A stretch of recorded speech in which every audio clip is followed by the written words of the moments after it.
I've started watching this TV show, Jamie's Food Revolution, and basically Jamie Oliver is a world-class chef, and he goes to America on this mission to change the way that Americans eat and the culture around fast food and unhealthy food. He's trying to turn this all around, and he starts in the schools, and he's working in this particular kitchen, and they're feeding like pizza to kids for breakfast, and the lunches are just, the food is so unhealthy, and this is acceptable to the cooks and acceptable to the school and acceptable to the parents. It's just kind of assumed that this kind of food's going to be served up all the time.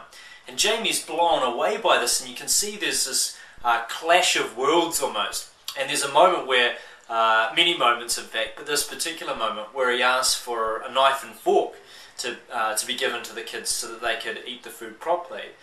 And they just stare at him like dumbfounded. Knife and fork. Why would we give that to the kids? The principal said, well, what purpose will that serve? And Jamie says, I feel like I'm going to cry here, because are you serious? Like, you're not going to give your kids a knife and fork to eat with. It just seems so obvious to Jamie. And perhaps for us, we might find ourselves in that kind of cultural shift.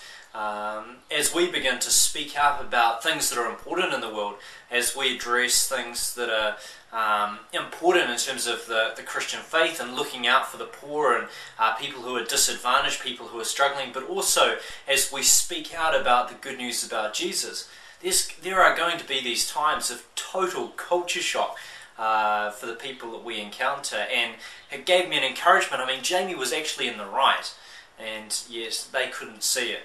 And perhaps we need to be a bit bolder and take our stand for the things that are right, for where we see there's an injustice, or where we know that the church has to move forward into a future that it desperately needs. And we're going to take some flack for that. But I guess the message from Jamie, the message from Jesus as well, is to stand firm, is take hold of what we need to take hold of, being unrelenting in our pursuit of what is right.